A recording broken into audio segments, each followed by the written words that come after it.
అమ్మగారు పాఠం నేర్చుకోవడమే కాదు స్కూల్ విద్యార్థులకు కూడా భగవద్గీత పాఠం నేర్పిస్తున్నారు. పొట్టి శ్రీరాములు స్కూల్ విద్యార్థులకు నేర్పిస్తున్నారు. రేపు సత్యనారాయణ స్వామి దేవస్థానం మేకపేట రాజధాని దగ్గర ఉంది. అక్కడ ఆ పిల్లల పాలన కూడా ఉంటుంది. అందరూ ఆహ్వానితులు, అభినందనలు. శ్రీకృష్ణ పరమాత్మనే నమః. శ్రీమద్భగవద్గీత అథ పంచదశోऽధ్యాయः.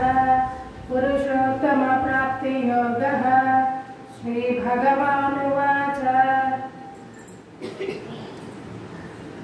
ఊర్ధ్వమూలమధః శాఖम् అశ్వత్థం ప్రాహురవ్యయम् ఛందాంసి యస్య పర్ణాని యస్తం వేద స వేదవిత్ అధశ్చోర్ధ్వం ప్రసృతాస్తస్య శాఖా గుణః ప్రవృద్ధా విషయ ప్రవాలాః అధశ్చ మూలాన్యనుసంతతాని కర్మానుబంధీని మనుష్యలోకే న రూపమస్యేహ తతోపలభ్యతే నాంతో న చాదిర్న చ సంప్రతిష్ఠా.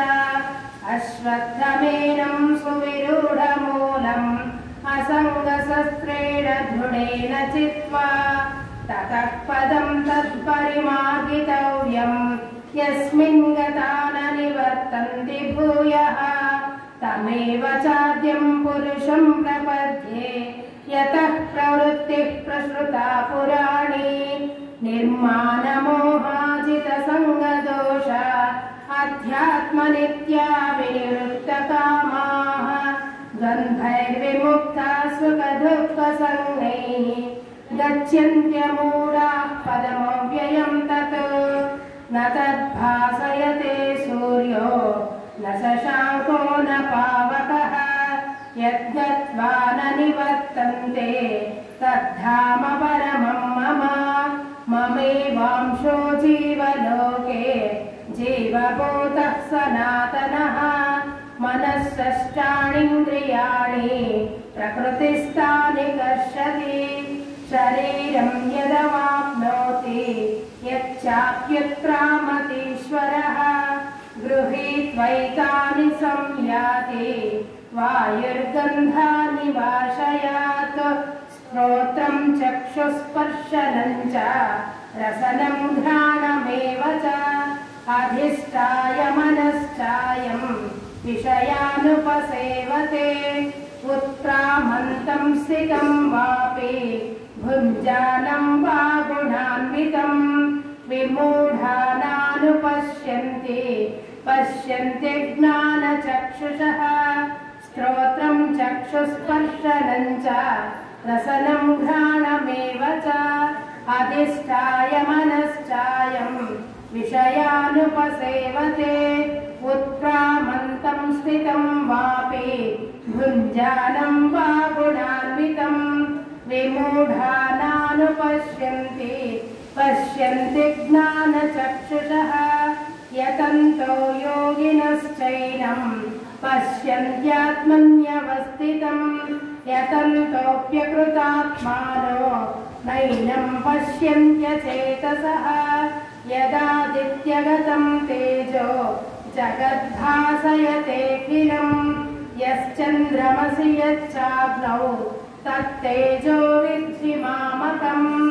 గామావిశ్య చ భూతాని ధారయామ్యహమోజసా పుష్ణామి చౌషధీ సర్వాః సోమో భూత్వా రసాత్మకః. అహం వైశ్వానరో భూత్వా ప్రాణినాం దేహమాశ్రితః ప్రాణాపానసమాయుక్తః పచామ్యన్నం చతుర్విధం. సర్వస్య చాహం హృది సన్నివిష్టో మత్తః స్మృతిర్జ్ఞానమపోహనం చ. వేదైశ్చ సర్వైరహమేవ వేద్యో వేదాంతకృద్వేదవిదేవ చాహం. द्वाविमौ पुरुषौ लोके क्षरश्चाक्षर एव च क्षरः सर्वाणि भूतानि उच्यते उत्तमः पुरुषस्त्वन्यः परमात्मेत्युदाहृतः यो लोकत्रयमाविश्य बिभर्तव्य ईश्वरः यस्माक्षरमतीतोऽहम् अक्षरादपि चोत्तमः अतोऽस्मि लोके वेदेश्च प्रतितः पुरुषोत्तमः यो मामेवमसम्मूढो जानाति पुरुषोत्तमम् स सर्वविद् भजति माम् सर्वभावेन भारत इति गुह्यतमम् शास्त्रम् इदमुक्तं मया नघ एतद्बुद्ध्वा बुद्धिमान् स्यात् कृतकृत्यश्च भारत ॐ तत्सदिति श्रीमद्भगवद्गीतासु उपनिषत्सु ब्रह्मविद्यायां योगशास्त्रे श्रीकृष्णार्जुनसंवादे पुरुषोत्तमयोगो नाम पञ्चदशोऽध्यायः। ॐ हरिः ॐ तत्सत्। श्रीकृष्णा